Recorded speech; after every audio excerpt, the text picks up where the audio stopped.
over here talking to our guest. But before we introduce our guest friend, what girl? She Angel.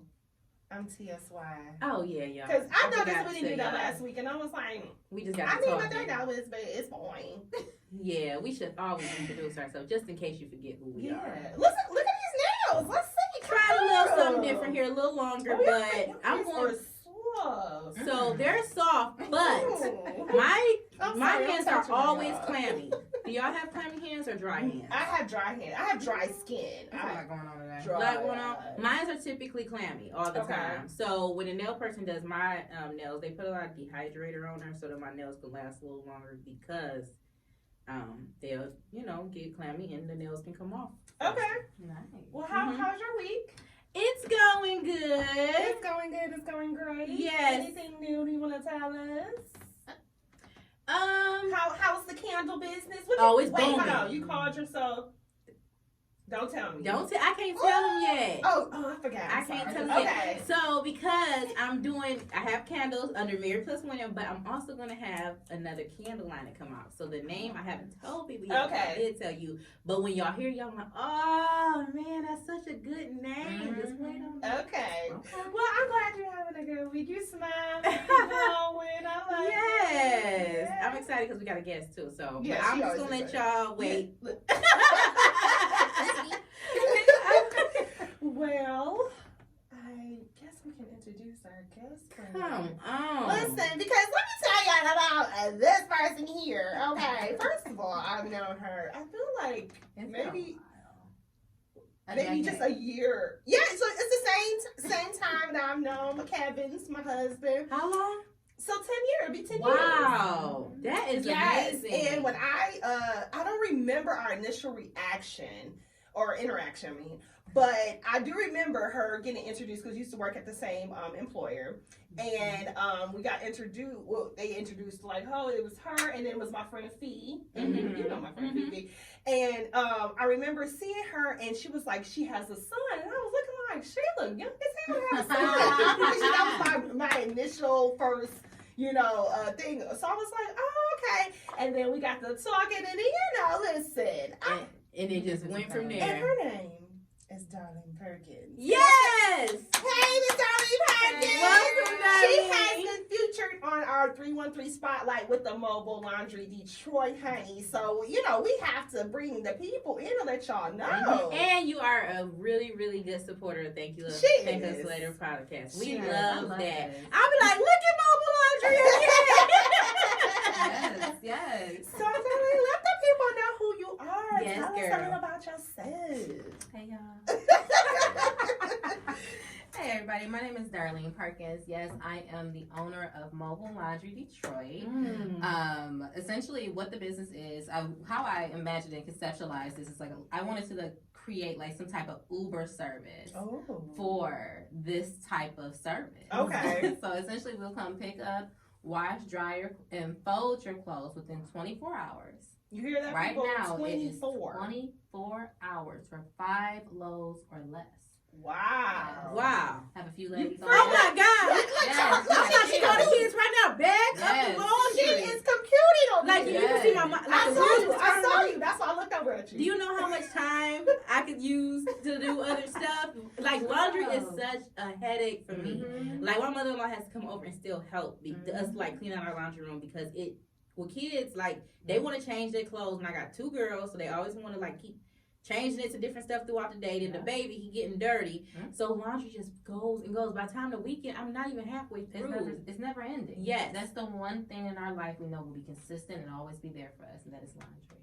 My husband would be so happy about this. Like, you don't understand. We hate that. That's like an ongoing thing. So give us some backstory of how this started, because I want you to, I was gonna tell you, but I was like, I want her to tell we got her here. Because I want you here. So I don't want to talk about you like you're not here. Thank you. So let them know. Yes. Let them know. Because she from East Side. Yes. East side Say or it again. that. Say it again. So Yes. listen. I'm on the east side. Yes, not right now. It's okay, don't say it. Yes.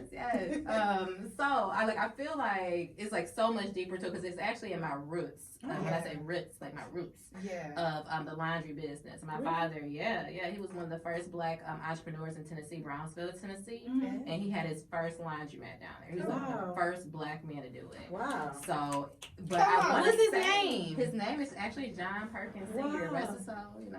It's been about 10. Actually, no, it's been about 14 years now, but yes, he was amazing.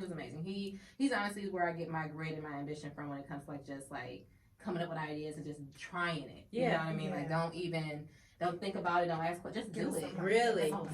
Just do it. Yeah, that's a big thing. So that's where I actually get my momentum and everything from. However, I want to make it seem like, oh yeah, that's the reason why. But to be honest with you, it was during COVID. You know what I mean? Like I was at home like the rest of the world, working from home, sitting on my couch, ain't got nothing else better to do, right? Isn't that what this ever Yeah. Yes, thank you, girl. But no, seriously, I was scrolling and it was another young lady I saw in Florida, actually. She did something similar to this. So I was like, this will be so dope for myself. Because to your point, I'm a mother of two. And by Wednesday, I had 4 loads already ready to go. So I'm like, I need to, like, figure this out. So I was first looking around and trying to see if there was someone in my area that did it, but no one did it. So I'm like, well, why not try it? So it was me and my homegirl at the time. We just experimented with it. We just put an ad on Facebook just to see what people would say. And within the same day, I got 4 orders. Shut up. And we were just like, let's create something on Canva and just see what happens. So I was like, oh, well, maybe we should try this. Okay. And it turned into like maybe every other day to like now it's booming. Like I have like 4 consistent contracts, which for some they may not seem like a lot. But That's a lot. No. Damn. Don't brag. Okay. Yes. I got 4 contracts, y'all. We've been in business for a little over a year now. It's still very small, very modest. You know, I'm still experimenting and learning, but I love it. And like the biggest part I love about it is the fact that I'm a servant leader. Like that's just what is in my blood. Like like it's just something I love to help coach, just figure out ways to help people's lives be better, but like serving them, because I really feel like that's what we're all here to do. Right. Yeah. To serve one another. Yes. But just seeing the looks, like to your point, like us being moms and having so many lows, is like just seeing the looks on some of these folks' face when I bring their stuff back, like, oh my God. Like, you have no idea. You don't have no idea. Like, did you see? I was. Yeah, I saw. My face was like, when you said it, I was like, wait you're a going to minute. get your request tonight. Literally, Okay. like I'm excited. Like I am really excited. Hey, use that code. Yes. 20% off MLD. Yes. I'm gonna pack up my stuff. Like you don't understand. She's like, this. can you stay here and then I'll bring it to you? Just put hands in the car. I think I can do that. Well, that is amazing. Listen, we're going to put the code over here. And then also, if it's okay with you, if we can use your 20% code for our giveaway. Yeah. Listen, we have that giveaway, people. And listen, it ends. I said last week that it ends this week, but it ends next week. Okay. Yeah, extended. All right. Thank you, people. It's not extended. It was always next week. But, yes. So, again, the giveaway. It's the 313 Spotlight giveaway. We have one of our 313 Spotlights here. Yes. And so, again, we're giving away some things from the 313 Spotlight. And, again, you follow us, tag 8 friends, and then share us in your story, and that's how you enter to win. So, remember, people, next week we announce a winner, aren't we, friend? Woo! All right. So there was something else before we get into our TV show recap. Or should we do our TV show recap before we do? Let's jump in. I don't got much. Okay, well, I do want to tell you. So our TV show recap, we are watching Atlanta and Snowfall, and then Friend watches This Is Us. I don't watch that because I don't have time to cry every day. Yeah. So Atlanta, I caught up on it. Last episode was hilarious. Oh, really? Okay, we getting funny now. Okay, good. Hilarious. Yes. I'm ready for that. I gotta get there. Friend, when you are It's going, a comedy show? it's so fun. No, it's like, because you know how the humor is. It's like dark humor. Yeah. But it's not. I was dying laughing. Okay. Like, I was like, this is so, and I'll just give you the premise, because I don't want to I take love to long. I know you laugh. don't care. Come on. But the premise is, Paperboy, he has a show, and so he has to he goes go on his show or whatever. But before he go on the show, he meets with a cancer patient, a little boy, and he talked to him or whatever. All right. And then he goes on stage, come back, and he's looking for his phone. So that's what the whole episode is about. Him looking for his phone and they're trying to figure out who stole the phone. They thought the cancer patient stole it. Oh, they thought it was. They thought it was another guy. But it's so funny. And then the ending, you like, are you serious? Not gonna tell the ending. But I'm telling you, when I say dying laughing, okay, because with the cancer patient, you think it was the cancer patient, right? Ern goes and he's like, stop the cancer patient. He no, he didn't do he that. got escorted out because he was having like they called it a cancer attack. Oh my God! Right, this is why it's funny. It's not supposed to be funny, but it's funny. Yeah. And so Ern like, stop him. He's on the stretcher and everything, and he was like, and so the little boy goes, anything for paper boy. And then, because they're in Russia, right? I think it's something like that. So he's like, anything for paper boy. And then so Ern goes, trying to look him up. He was like, whoa, what's going on? So when I say funny. Oh my God. I gotta see that. I'm caught up on Snowfall. Wait, go back to Paperboy. I'm trying not to. My little baby keep on eating paper around the house, so we call him Paperboy. You call until he stop eating that paper. He gonna be Paperboy. Every little thing. My daddy like, oh goodness, look at the little Paperboy. So what do? Do he like eat it and swallow it, or he just have it in his mouth? Oh, he gonna walk around and chew for a while. You better catch him. You gotta get in a quick swipe. Does it be a collection of different pieces? If you got it's like a human vacuum. Oh yeah. KJ, cut it out. KJ over there, being Paperboy, little Paperboy. Yes, definitely. Get him a chain and slow start rapping. He better stop eating Okay. Well, and then I am caught up on Snowfall. Okay. So I watched the episode that we were talking about last week with the wedding. Okay. And do you watch it? I've seen an episode or two. Okay. Oh, okay. That's how it was. Because I got She got me on there. It like got me so many years finally, and she's finally watched it. I did. Okay. How long did it take you to catch up? Oh my God, I was addicted. I think I finished all seasons in less than And how a many month. seasons is it? 5. Ooh, it's I like Game of Thrones. We was like, we was in it. Okay, that's how I did Game of Thrones too. Yeah, I did too. When I find something, it's another show that's like Game of Thrones that's on Netflix. I don't know the name of it. I've been watching it. That's why I'm not going on this. But I gotta find out the name. It's The Forgiven or something. Oh, I think I heard about that. Good. You like that Game of Thrones? You gonna like that storyline? Well, I need you to go ahead and put something on there too, because it's amazing. But so the wedding, What you think about your boy? I'm about to tell you.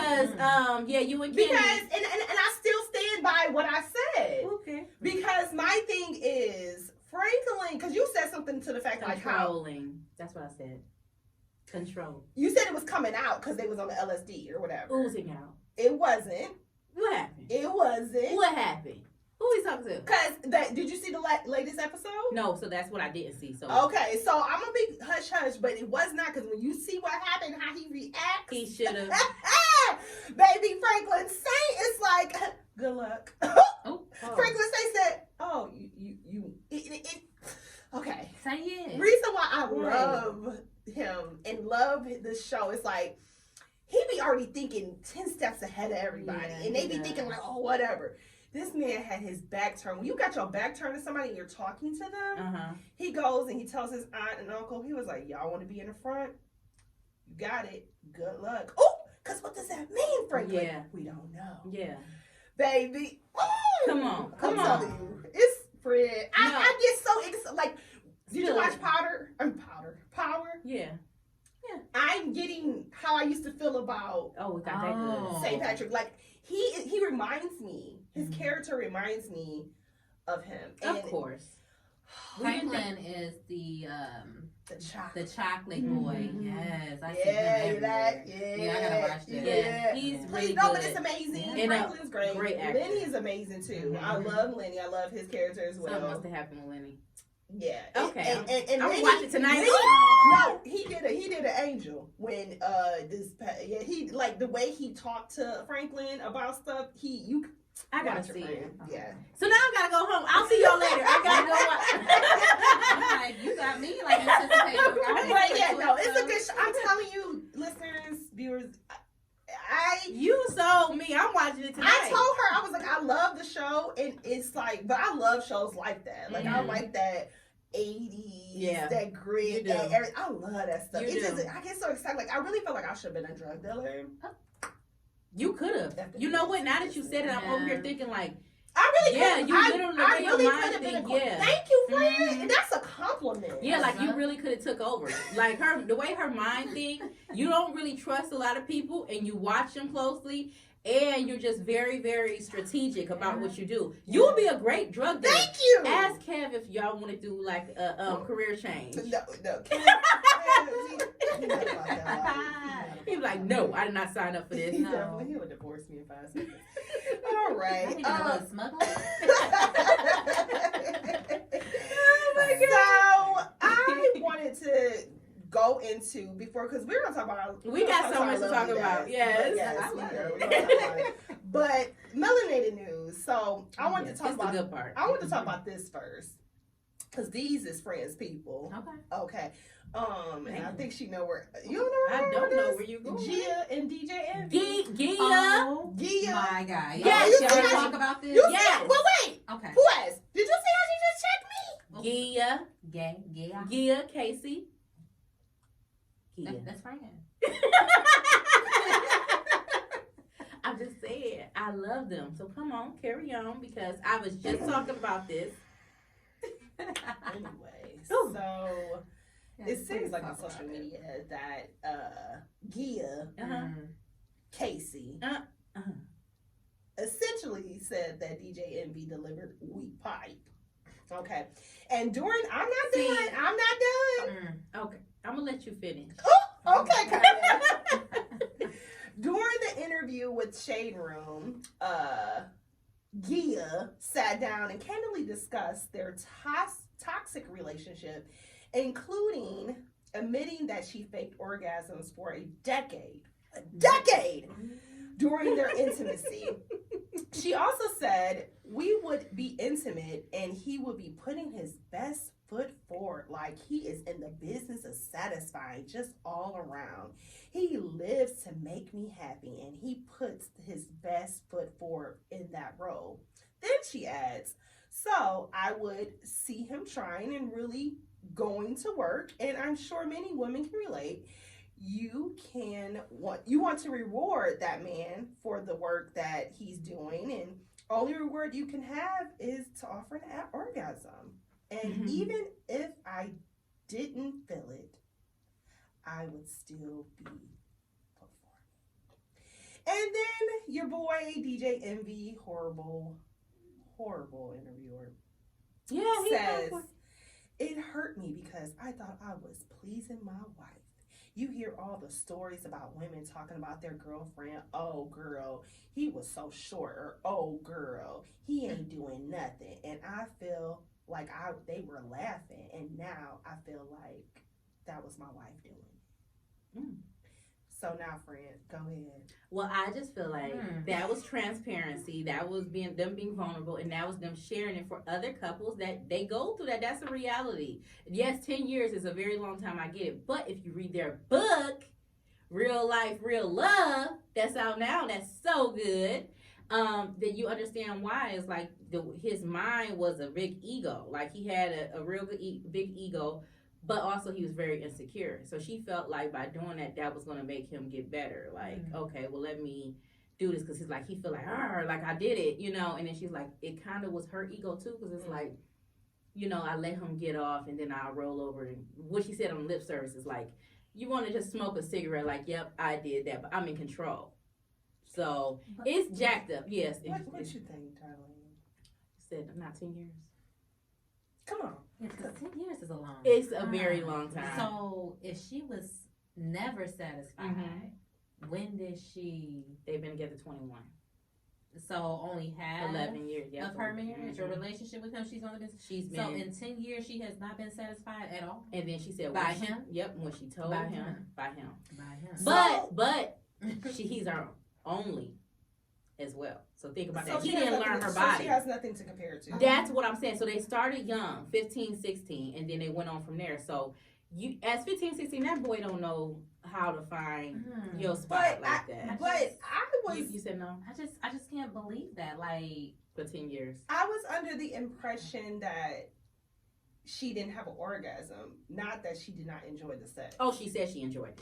That's what I'm She saying. said she So enjoyed it. I actually went to bat for your people Thank you. in I a appreciate group that. chat today because they were like, "That's embarrassing." Da da da. Now, first of all, they talk and share everything, so it's not. And they're promoting their book as friend just went off. Yes. So there's that. But I was like, you don't have to have an orgasm to enjoy it. sex. That's true. So she never said she didn't enjoy sex with her husband. She just said he never gave her an orgasm for a decade. Yep. So I think that's different. And in her defense as well, because they, they take that little skit and they think, oh, she dogging him, she doing this and that. She said that it was she was probably playing because she didn't know her body. Now she can get an orgasm when you've learned your body. She said, I can. Your body for 10 years. But listen, because she started. If that's her first and only, and she only going through him doing the motions of that, she ain't really. She ain't watched no movies. That part. That's why now she said that she can do it. Come on, tell the people. I mean, she had to do the research, But if she didn't tell him, I don't think she would ever do the research. Like she had to bring him down a notch and tell him. I like I said in them other past interviews, I would have said it immediately. Yeah, I know. You let them know. You ain't going. I love Gia, but I would have never went that long. No. I would have never signed up for that. Yeah. You got to figure this out, Rashawn. Rashawn Casey, you better figure it out. She talking to you. Okay, well, there's that. And that book is so good. I'm already halfway through, and it just came out. Exactly, it just came it's so out. good, man. Exactly. Oh, So okay. 2 and 2. Okay, all right. 2 and 2 is 4. Okay, go ahead. Friend. Go ahead now. So then, did you hear about Shaq? Carry on. Tell us more. Yes. So She cracks me up when she says that.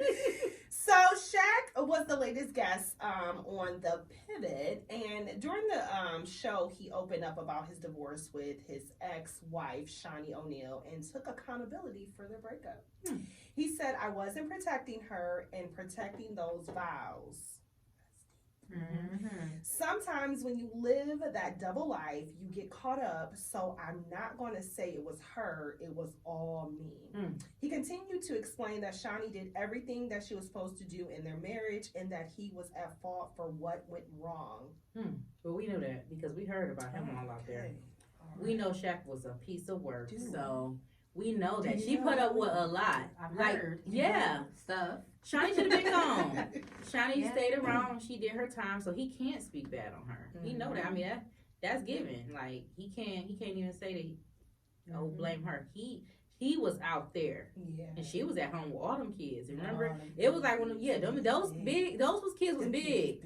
And Kobe rest his soul. Because I remember like that scandal when we were younger with that what's the young lady? She was on all the videos and stuff like that, and it came out that she might have did something with Shaq, and he's like, well, what about Kobe? Like he immediately like threw Kobe under the bus. Like that was clearly a couple of decades ago. I do remember that. They fell out, right? Yeah, they fell out momentarily. So they both threw each other under the bus because when Kobe had the rape charge. And he was like, because he stepped out on his wife, he was like, well, I'm not the only one that stepped out on my wife. That happened after. So they was Shaq was first. So they was going back and forth. Girl, that's some old. You I like that scene. I like that scene. I didn't know that one. He started it. He shots fired first. Yeah, he did. I don't like that. Don't do no dirt with nobody and then come out here talking crazy. That's not cool. I don't like that. But you little dumb guys out here, I'm gonna tell you this. Don't be out here in the streets with these girls like that and expect somebody not to tell on you because they ready. Yeah, they're ready to validate themselves and say something. So y'all better be wiser. And then your friends, if your friends out here telling on you like that, you need to do your dirt alone. Period. Well, I mean, but to that Shaq, I'm sorry. No, that's a good point with the Shaq thing because I kind of I did say that earlier, and I had like mixed feelings about it because one, it was. Yeah, because it was big. It was big of him to say that. A lot of black men need to hear those words coming from an influencer like him because everyone looks up to the Jordans, the Shaqs, and all that in the world. So it's like, okay, for you to say, it's take accountability, like I'm not putting anything on her, even if it was things, you know, she may have did to make him feel a way. He's like, nope, we're not doing that. I'm protecting her now. But then, like, the mixed feelings is coming in. It's like, why? Like, it's been years. Yeah, it has been, right? It's so been, many stories, right? So, it's been, I feel like it's been almost a decade since they separated, right? Or so, more. yeah, potentially. So, it's just, because I don't Why know, now? clearly. Because she get married? Do you think that that's what it is? Oh, plot twist. So, that could be it. She's To make getting her married to feel the away. preacher. You know, that's not cool. Like, why are you bringing that attention to what we had, but because I'm getting married now? You know, because really it's supposed to be, like, she had, remember the engagement, and they made a big deal on it, so maybe he's like, let me get a piece and tie myself to her again so they can talk about something. To plant a seed to make her just oh, like, man, now you think gotta be about looking at it like that's not accountability. That's we trying. Oh, Come on, darling. I mean, no, because it's the truth. It's the truth. The truth is Yeah. the truth, and that's right. And you, friend, you say people do that. They be they like, do that. oh, okay, they talking about you. Let me get in there so they can talk about me too. That's unfortunate. But Shaq. okay, Shaq. I like Shaq because they say that he give people money when he out and he see like women out there. Like if he see a woman at the store buying stuff for her kids or something like that, he'll pay for everything and give money and bought the family a van. Nice. Yeah, like he's real and he don't talk about it. You know, they needed a van to get all their kids around and he did that. And he don't want nobody to tell. That's good. They say he do that all the time when he's out. He can't just go somewhere and see somebody buying stuff. See, people, I don't think bad people like are always bad. No, they just might be a bad husband, and then you're just a good person in the world, which is like an issue that he probably need to work on. But yeah, it's a real thing. Okay. Well, I wanted to just make the announcement. I know everyone knows already, but that cause you know they thought that Rihanna and A$AP Rocky broke up. I was and so that mad. he cheated. Just like did y'all Beyonce. believe it? We heard it. No, I didn't. See, y'all just like my husband, cause I did. I didn't. I don't like A$AP Rocky. What's wrong with him? I don't really know just the don't. man. I don't. I mean, only like that one song. I love baby, you know that's the only song I like that I don't he even got. know that. Is that? Yeah, that's it. You know with Drake on there. Oh yeah, because Drake, of course. Okay, y'all some Drake lovers, OVO gang over here again. Let me. So I just wanted y'all to know, you know, the couple is still together. Y'all better leave Riri alone because she ain't playing with y'all just because she ain't gonna give y'all an album. Y'all over here trying to mess up her happy home. Even though he just got arrested, didn't he? I saw that. Yeah, he got arrested. For what? What the charges from 2018, I think it was, or something like that. It was something. It was some old charges. Really? Yeah, he just got arrested. So hopefully, I mean, she got money to bail out her baby daddy. Definitely, she gonna definitely take him, get him up out of there. Yeah. Why they trying to stress them out so much? Like she about to look like she about to pop. Like Yeah, she definitely. And Like she she want to about be that. happy. Like, don't people are trying to take that away from you. Yeah. That's Yeah. why Kylie Jenner, she never told nobody she was pregnant for so long. Is that why? Well, you know that they was certain. Like she literally built her house up to have everything, so she couldn't go nowhere. That's crazy. You gotta live like that when you're pregnant. You're supposed to be like at peace, you know, a little bit like enjoy the moment. The fact that I gotta hide or I gotta worry about some rumors, the stress you put on a pregnant woman, it should be. Oh, I thought she didn't come out because the plastic surgery, and you know, when you're pregnant, the plastic surgery start reverting. No, man, she was hiding because they couldn't enjoy their moment. Okay, friend. That's horrible. All right. Yeah. Well, really quickly, this is not melanated news, but it is news, and I wanted to talk about it because it affects us, and I want to know what y'all think I know about you it. ain't bring no unmelanated news up in here. I did. You talk And what about you me. gonna do? And I did. I know she did. First of all, Get her. I ain't even talking about nobody that's not melanated. I'm just talking about the world.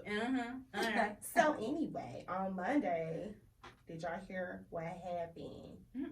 Tell us more, friend. That we do not have to wear masks anymore. Yeah, I heard about that. You heard about that? So it's all airlines: American Airlines, Alaska, United, JetBlue, Spirit.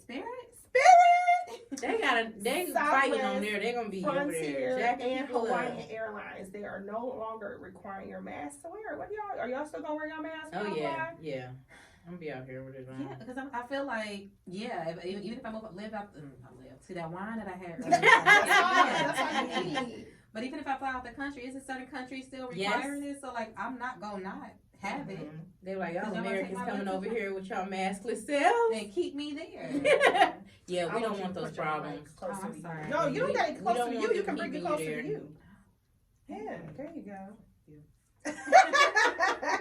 But yeah, so I'm still gonna wear my mask too. I just don't be like, cause you just like, you know, you be around people you know, but then you be like, I don't know you, all these people, and then just wait for it, y'all. They gonna be coughing on that plane so crazy, y'all. Y'all gonna be wishing they put that mask it's so on. crazy. It's gonna be so. I feel like it's gonna be a lot of issues on the plane.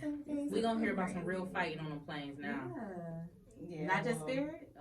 Everywhere. They better just not wait. fight on Delta. They gonna be fighting. Like, wait. I gotta go see Auntie Nita, and I ain't trying to.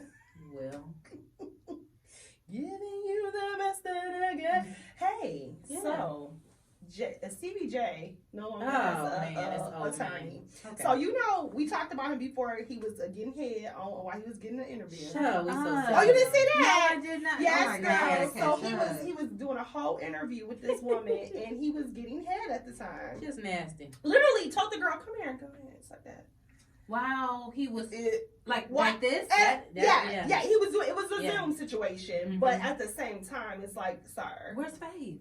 Okay. In our lane. So that's Yeah, the thing. So they are getting getting divorced, and his lawyer dropped him. She said that she's unable to continue to work with him due to. She said this man. She said attorney-client relationship, such as a genuine conflict, has arisen between them. She pregnant. Oh. That's good though. That might be it. Look who over here spreading rumors. Like, did you find Allegedly. Oh, I'm sorry. Allegedly. It's Right, nothing that's a to good do. storyline. It is. But no. Could be that though. But CBJ, how are you this problematic at this point? Well, you know, Because you didn't want to be with her. Well, first, I'm sorry. he's been He wanted problematic to divorce since the her. '90s. He wanted to divorce her, then he wanted his wife back. But Mhm. Faith was like, no, I'm good. Yeah. But Faith is still on that white horse. Mhm. So I don't think really that she know what she wants. Because Yeah. this is your fourth, third? She got money. She can go through them. Who? She got no reason. I mean, her kids. Oh, she got a prenup. Yeah, go ahead. She got to live How her long best you want life. prenup? She deserved that. The way Biggie was out here. But I just feel, okay, Biggie has been dead 97 I'm just saying, years. she got to get out here and hold I'm up. I'm just saying, come on, now. I thought they were cute together, actually. But what pisses me off, and I'll get off of them, what pisses me off about these couples is because I be going to bat for them. Not them. Because- I know you ain't go to bat for them, and you want to go against Gia and Rashad. I know you didn't go to bat for them of all the couples. I be going that bad for them. Not them. And I would have never. my done that. husband, because they were on Black Love. I love you. And so they were on Black Love, and anybody that's on Black Love, I'd be like, no, Kevin, you know, I'd be telling him, and he'd be like, Tiffany, they not gonna last. They ain't real. And I'd be like, no. And then so when they have failed marriages, I'd be so mad, and he'd just be like, I told you. Mhm. And so I told you, y'all last week, I wanted to go on that show, and he didn't want to go on there. He was like, nope, you ain't about to curse our marriage. What show? Black Love. Oh yeah, Mhm. but no, but they did say some relationships on there that they can kind of tell that You can. I mean, I've watched it since season 1, and you can tell. Mhm. It was one on there that where the lady she prayed for him, and she was chasing after him, Mhm. followed him to another state, and all of that, and he finally was just like, all right, let's get married. Mhm. And then they went through some issues. They separated. Then she started doing crystal situations. Oh, and Wait a putting minute. crystals under their a pillow and crystals Oh, here. And he she was wanted like, that man so bad. and in he the was Lord. like, what the hell? Like it was, and then they ended up going and saying after I think a year and a half trying to reconcile, they were like, That was some witchcraft. She was gonna keep Yeah. him. He said, "I gotta get up out of here." I'm thankful that the Lord took him up out of there. Yes. Cause her praying like that, I'll be scared. Who was it? It was like, was it Sierra and Russell when they prayed every time they had sex? Oh, that was Sierra and Future. That was a lot of them. Wait, they prayed every Yes, time they she- had sex? After they had sex. Okay. So they would have sex and then they would pray for forgiveness. That's what she said. I just felt like it was just too much for me. But You think that that's something to do? it's something to do to if that's repent. but you're not supposed to keep doing Yeah, it. like at Yeah. that point. You're supposed to stop. Just stop. Because Yeah. what you should be praying for is God give me strength Yeah. to Take the desires away from me. Come on, tell 'em. Because I'm saying these Tell prayers them. right Tell now. them. Take the desires away from me right now. Lord. Yes. Let me just focus, like stay focused on what's important. You know, it Yes. will happen. Come on, because we believe in Jesus. Yes, I sure do. Future probably was manipulating her, like, baby, Well, we I can think that's pray. what it was. I don't think he was on that. She was on that. I don't think he was. So she probably was like, do it. We can pray after. Mm-hmm. Yeah. He No, literally, I think that's what he did. Definitely did that. And my last melanated news, and while she roll her eyes, y'all. So it's kind of a mix, but it's mainly melanated. Okay. My girl Tokyo Tony. Oh yeah. She's always a hoot. So Tokyo Tony, aka Black China Angela Mama, Yeah, what's she doing? I don't was know. apparently escorted out of the courtroom because she scares the Kardashians. Good. Keep them scared. If you guys are not aware, Prince said keep them scared. Mm-hmm. If you're not aware, China's legal battle with the Kardashian Jenner family began in 2017. Her on and off relationship with Rob ended, and China, Angela White, claimed that the Kardashians were responsible for canceling her Keeping Up with the Kardashians spinoff, Rob and China. So she ended up suing them. So, and then also right before the show decided to make their announcement of canceling, Rob leaked nude photos of China, but who haven't seen her naked? Still, that ain't right. And she has since claimed the revenge porn incident, in addition to Rob's family influence on E, led to the show's erupt end. And she said, when they got my #1 hit show killed back in January 2017, that not only hurt me financially and emotionally, that hurt my beautiful kids, which we know, China girl, you do not keep your kids. She said Sundays. She got them. They do a lot. Sundays. So her mama, Tokyo told me because the Kardashians, all of them showed up to the because court. they're trying to intimidate her. That's why Tokyo was supposed to go crazy. And they scared her. They told the court that they were scared of Tokyo and told her to leave. That asked her to leave. So. And they still trying to control this when my mom's there for my support. If I would fight that to get Tokyo back in there. Because how dare you think you're going to come here? And I'm supposed to be here. Y'all don't have to be here, first of all. But she's here for my support. Mm-hmm. Oh, I don't like that. Really don't like that. No, she really don't like that. Y'all her face. First of all, I do like the Kardashians, but I don't like the bullying. Yeah. Because they like to control. They like to control the narrative for everything, even when it's not about them. Mm-hmm. Like, you're getting sued. How you trying to control what's going on? And you're trying to control it because your brother had a child with this woman where he ain't even here. Who do y'all think y'all are? That part. Mm-mm-mm. So big guys, Tokyo Tony, we support you here at the Thinkers Later podcast because I love Tokyo Tony. I met her one time when I was in Miami when Black China was still stripping, and I met her, and I was like, she is everything. So I get a fan of her. I mean, she a little cuckoo for Cocoa Bus, but she cute. Yeah. So before we get in our topic, I loved how our guest phrased this. Mm-hmm. So it is Autism Awareness Month, but our guest said it's Autism Acceptance Month. Ooh, I love that. And I want, and again, I told you, share what you want to share. But I want, because it is, Autism Awareness Month, I want people to get educated on it. Mm-hmm. And also, I want you to share, just your experience with your beautiful son and just your day-to-day. Just tell us. Aww. Because we love you. Girl, we was talking about Tokyo, so I was about to go in, but I was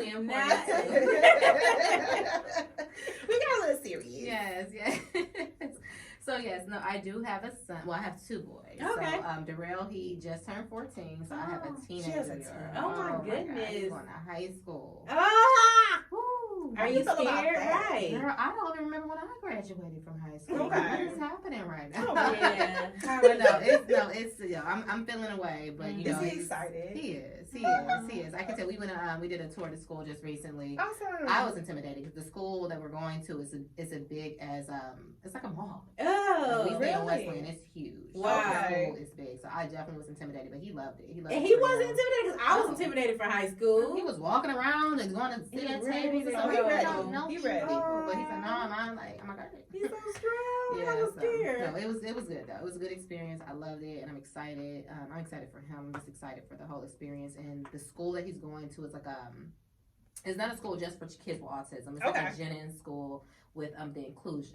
Awesome. So I'm gonna like start back to like how all this started, but just to give like some just shout outs to the district that I'm in right now, because we've been in LPS now. I want to say maybe like 5 or 6 years. LPS is Livonia Public Schools. Okay. And they have this program called Peer to Peer. And essentially what it is they bring very mature children that's like, meet their marks and their grades and things like that in other classrooms that's not necessarily in the class group of my son is in.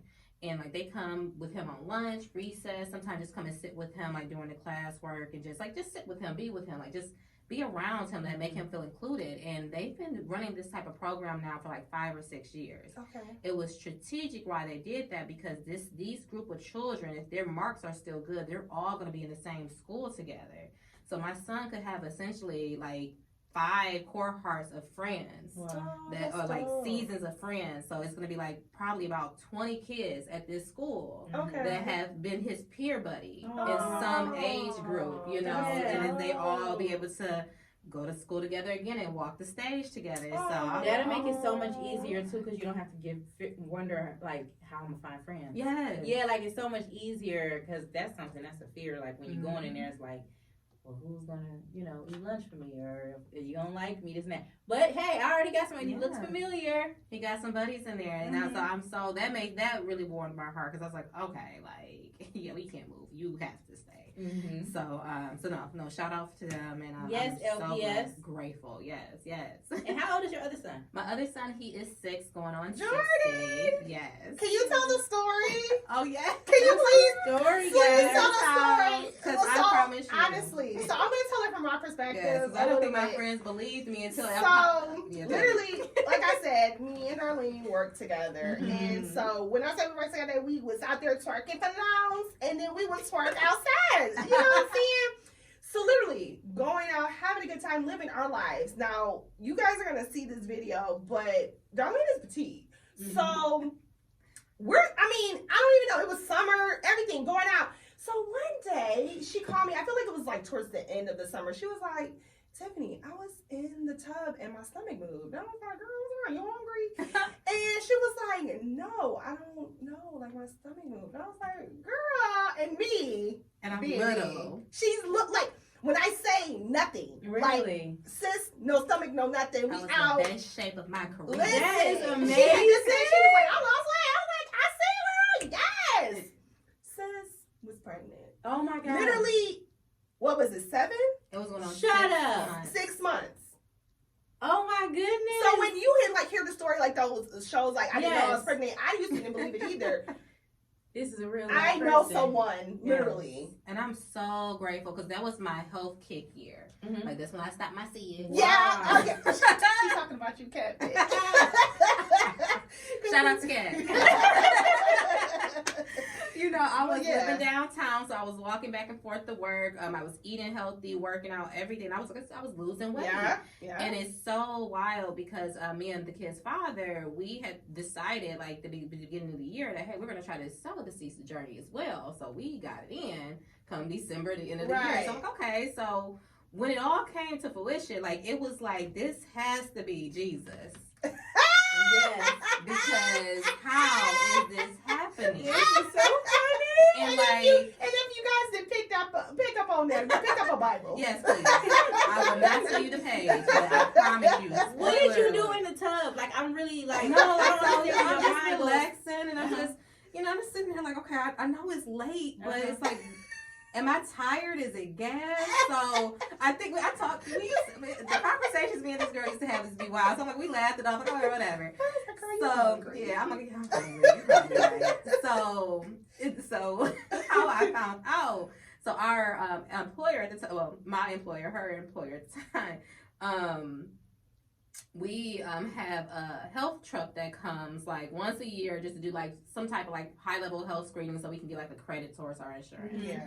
So I went out there and like they ran all these tests, and like everything came out pretty good, but there was like this one test that was just kind of like wasn't making sense. I can't even tell you what it was. So she's like, have you been to your PCP lately? Maybe you want to go get checked out just to ensure that there's nothing, off here. And I'm like, well, yeah, I haven't, but I'll go check it out, whatever. So there was a clinic literally right like in downtown heart of Detroit. Like let me just go over there on my lunch break one day. So I'm like, I just wanted to just do like a high level physical. I think I'm about to be in and out. Right. So, you know, That's usually how it happens. Yeah, like that's literally how it happens. Something happened like that, maybe. But as soon like so they asked all these like questions like, yeah, so could you be pregnant, all this other stuff, like nope, checking all these boxes, peed on something, like all right, yep, I'm gonna talk to the doctor in a minute. The nurse came back in and like her face, like the look on her face, she was like, you are. And I'm like, I'm what? And she just like I think she felt for me because how I just knew I was so matter of fact. Yeah. Like I know I can't be. I haven't done these things. I'm a Christian woman.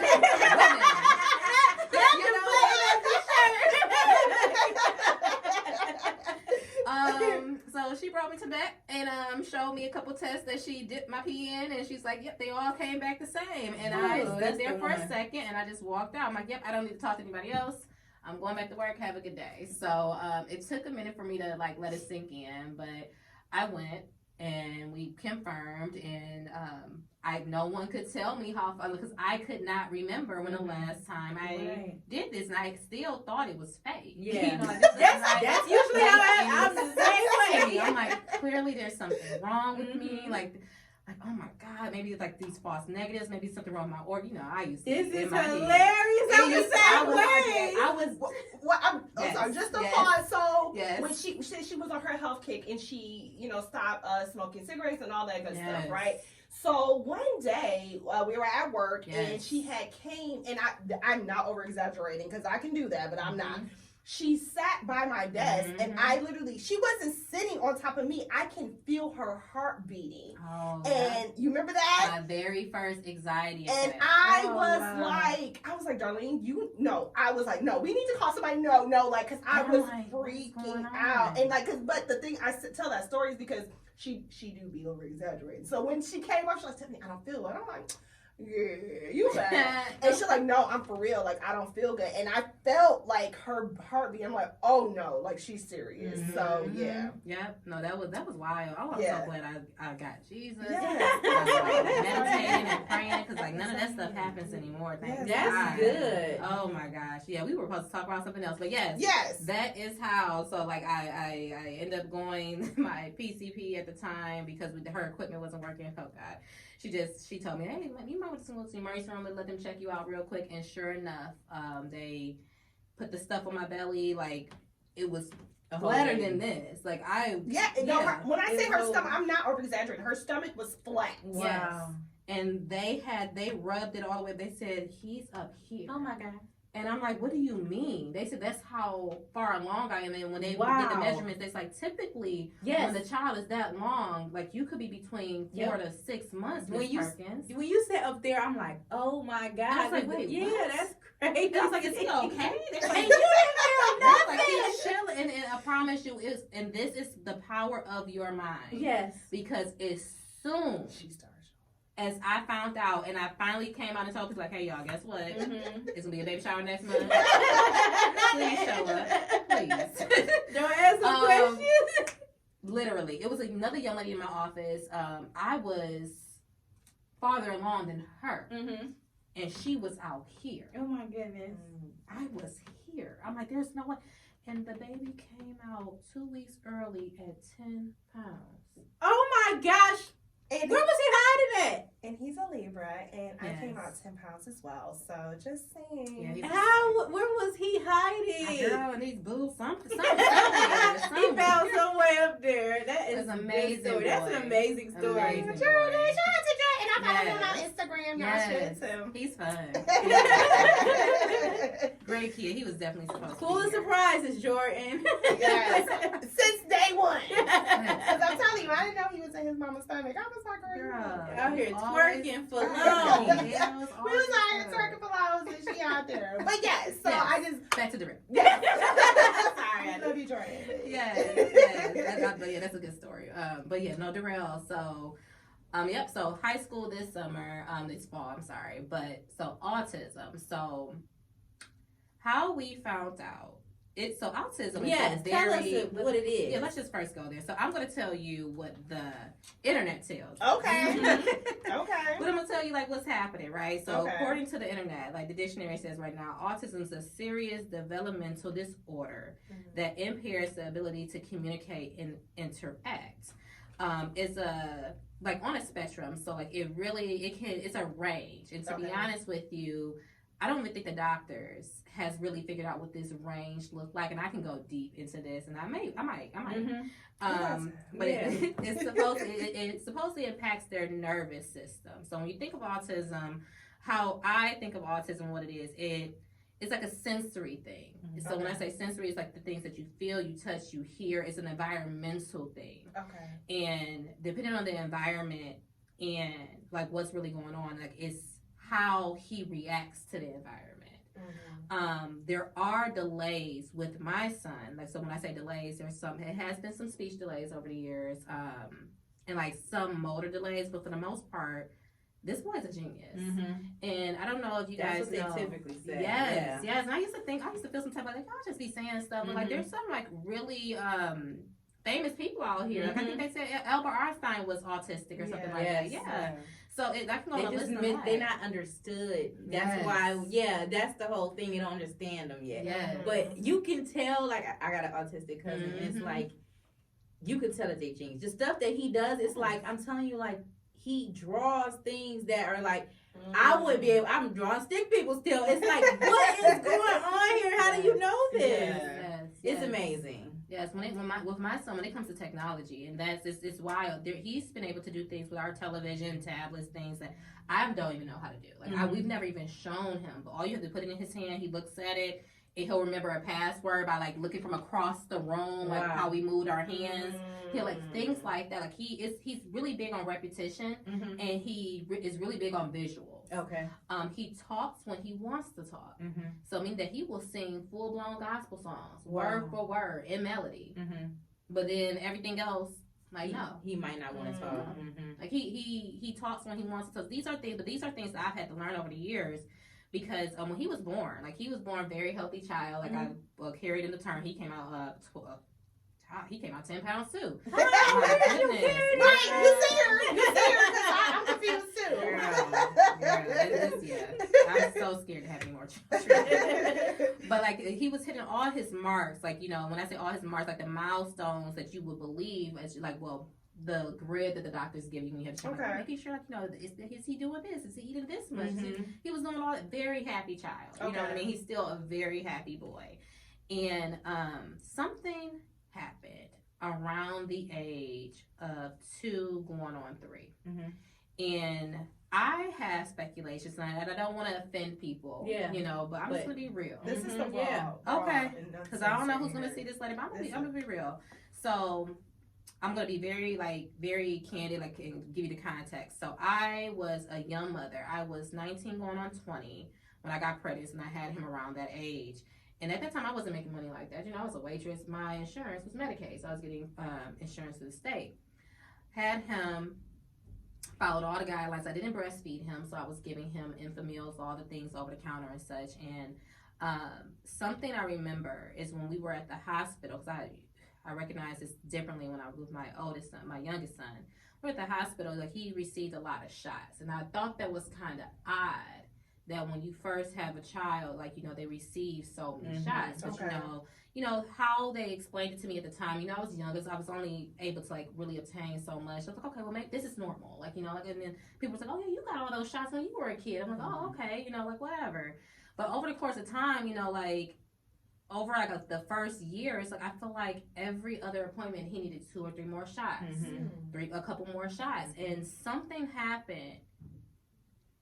And I don't want to like say like, hey, I know this is it, but to be honest with you, something happened. It was like a milestone that happened around a certain time. He received a certain set of shots till between 3.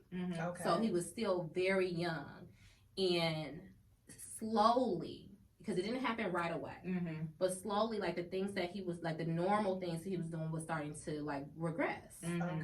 So again, this is my first child. Yeah, you know, so you and don't know. Yeah. I was thinking to myself, like, maybe these are just growing pains, or like the things that they said, which I hate. And we worry so much. So you were like, am I overthinking it? Absolutely. But I've heard this before. A lot of OT geneticists, he said the same thing about his son. He said, them vaccinations did something that changed my son. Yes. And I just want to also say this too. When I was younger, and I did not listen to any perceptions of like, oh, you're a girl, you're a boy, and all these other things. Like people, well-intended people, good people, I think. I don't think they were doing it to be malicious, but it was always like, oh, well, he's a boy. Boys develop slower than girls. That is not real. Do not believe that. That don't even like affirm that on your children, because that is not fair. But again, me being the first time mother, listening to a lot of other people, I was like, well, maybe. And it took for the daycare at the daycare at the time that I was going to finally, because they started to notice a lot of things that was happening as well. So they had like outside support coming, like they do like high level testing on the kids. And they asked me would I be open to it. And I was like, okay, maybe, I'll try it. And sure enough, he was marking as far as the scoring at a very low rate. So it was things from a social abilities, like, keeping eye contact, wanting to be in a social scene, always wanted to be by himself. And I'm like, well, that's fine. He's a maybe extrovert. Like, that's cool. He's something too. It's like, come on, girl. Like, he needs to play with other kids. And it was just even like small things as far as the things that he was recognizing before. Like I had him on sight words where we were repeating words before he was like 2. Yeah, she's that mom. Yeah, that's really good. That's really good. I tried. I wanted to follow that book. That's amazing. And then they frown upon that. Yeah, everything. Yeah, they get you. It's like, damn if you do, damn if you don't. Yeah. Ooh, girl, I got stories. So it was really disheartening for me, and so after I received that information, I was like, well, I'll go get them tested. Mm-hmm. So we went to the Children's Hospital of Michigan, went through the autism clinic at the time, and we went through a few different services through them, and again, like they all came back like unanimous, like he's scoring pretty low. So instead of me like being defeated, it's like what am I gonna do? Like like I can't believe this is happening. Like I decided to like take a step back. I was in the process in my career at the time. I just finished going to school. I was working as a waitress and a temp at a insurance agency where I was actually getting hired in directly to a really big insurance company. I was only making some good money. Mm-hmm. And I decided to take a step back from all of that, I need to focus on my child. And I know that was a lot. It was. But the fact that you made that decision says a lot about your strength. Because a lot of people struggle with that. It's like, I know that I need to do this, but I know I need to work. Mm-hmm. So the fact that you were even able to do that says a lot. Yeah. He was a child, and I think to myself, like, it was definitely difficult from a financial perspective because me and their father aren't together anymore. But at that time, I was pretty much like the overall breadwinner of the household. So like I had to, by me taking that step back, it really hit us financially. But it's like he didn't ask to be here, and like no one knew what this meant. Like we at that time, I think we talk about mental health more now because to be honest with you, I think it's a trendy thing. Let's be real, like that's real. Like. And we can't. We maybe got enough time now. But like, do they really care? Yeah. And it's like no, like I had no at that time. I had no people in my intimate circle that could really help me and understand like what this was. So I needed to take a step back to understand it for myself and. Not only just like do the research, but research tells us one thing, but what is really happening. Yeah, you gotta really go through the experience and really watch them for yourself. Yeah, like everyone's journeys is different, and and I heard there's so many different types. Like one like they said, no two people with autism are the same. So it's like you could say, oh, this is a sensory issue for this one, but it's not the same. So you can't. Right. It's not like a book. Girl, I will, and again, like this may offend people, but I'm just gonna be real. Like over the years, how much I've read about this ability, because I don't even really like calling it a disability anymore. It's so wide that you would never even know who had autism, who has autism. Like you could have like public speakers. A girl was diagnosed at 27 years old. Yes, CEOs of these Forbes, top 4 places. And it really comes down to it, like, is it a They don't know. disability, or is this just a gene in everyone and it just shows up differently? Like we all, when you think about a mental spectrum, we all are on a spectrum somewhere. Yep. You know, some people are geniuses and like we don't call it autism. We just, they have a high IQ. You know what I mean? But like some other things that may tie as far as other delays, whether it's social cues, because that's something when it comes to this ability, like, you know, some social cues can't really pick up like that.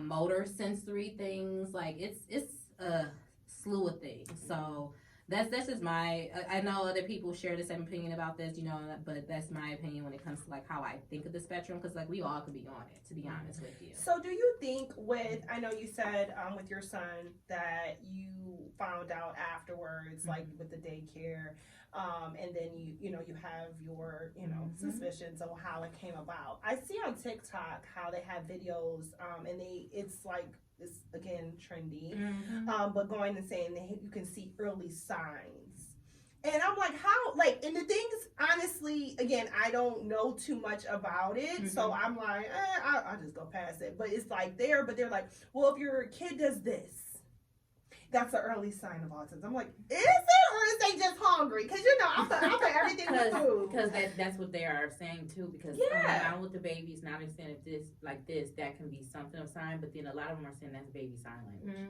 So you really don't know. Like they're like the babies or like different things. Like they're trying to tell you something. Right. So really. Yeah, it's like or like losing focus and things like that. But I'm like, it's a baby. They don't really have a good attention span. So it's just like, what do you think about that? Do you think that it's something, as someone that is, new mothers or new parents, do you think they should look at those things, or like? I think when it comes to like that, I don't believe that. Right. I don't believe it. I think pay attention to trends, and that's in anything. Like if you are working with your child, whether it's like feeding your child or teaching your child something, and you see the progress, and if something starts to happen, figure out before we jump into a diagnosis. Let's figure out like what's happening. You know, is it something? Am I doing something that's different? So even like when it comes to breastfeeding, like because I breastfed my youngest son, it was in the beginning he was latching. And then, like, towards the middle, he stopped. And I had to think, like, well, what, was he? Is something wrong with him? It's like, no, darling, you just changed your diet a little bit. Like, you got to think about He don't want that milk. Exactly. Like, stop eating this. Joy said he don't want that. Mama girl, like, get that city away. So pay attention to your environment, the people around you, because, that's in my mind. First, if you think about that, then you'll recognize, how your kids react in these spaces. Okay. Your kids really do. Children really tell you what's happening at home. Let's be real. So that's the first piece. But if there's like nothing drastic that has changed, just follow the trends. Like pay attention to the trends. There are tests out there and scales of like where your child should be at by the age of 2 or the age of 5, and it gets refined over the years. So I would just say be mindful of those too, because we can't expect every child to hit those marks, especially if you're not being intentional and working with your child, or having like them in some type of child care facility that's working with your child. So we got to make sure that we stay conscious of that. But I will also say, don't overdo it. Like, if a child doesn't look you in the eye, that does not mean that they don't have autism. Like, calm down. If a child... And those questionnaires get kind of hard when you go into the doctor's appointment, because you don't really know what to say. It's like 50 questions. It's like, are they coming when you call? Are they doing it? And it's like, they're so young, but it starts at the second they start walking. It's like, if you mischeck one, it's like, hey, well, maybe we need to start, looking into this. Yeah, because that was one of the other things that said if they don't respond to their name. Yeah. What if they don't like their name? I be thinking about other stuff. Hearing disabilities, like all those things. So, like, just pay attention. I do want to say, and I'm going to try to say this without crying, that you are literally one of the strongest people I know. Wow. When I met her, like I said, I was like, she's too young to have a baby.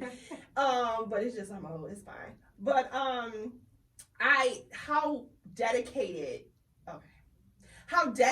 you are to your children I love it. Like, I'm gonna be like Darlene, because she be out here doing it. And like, I remember it was one moment, it was like an incident on the school bus or something with the rail. Yeah. And she was like, I gotta go, my son, like, it's not a question, you know, it's like, because the job is going to be there. She drops and for her that's a son. beautiful And thing. the fact that he has that is amazing, because there's a lot of children that has abilities that are different than other children, and you know they don't have that, but you are like the best mom ever. I love that. And I just had to say that before, because I know, like, right now, you know, so but you know, really, I love the fact that, you know, because I didn't even know. She had to tell me. She was like, yeah, you know Darrell. I was like, girl, what? You know, he's down. He is fine, girl. He's just back there. She was like, he not talking. He don't want to talk to me. He don't know me. Like, you know, so it's like I love it. I appreciate it. Does it? Thank you so much. A lot of times, I think maybe it's an older generation thing that when the kids don't talk and stuff, they say things like the kids are being rude and stuff, and they're not really. They don't understand now that that's not the case all the time. But it's like, back then, honestly it was a forced thing, or It was you being mean, or you being stubborn, and it's like we don't know, you know, what it could have been, you know, back then at that time. It's always been around. Like I was just talking to a gentleman the other day about this, and like autism isn't brand new. No, autism did not start with my son. Exactly. And it definitely did. It's always been around. And again, I hope I don't offend, but at this point, it's just real. It just is what it is.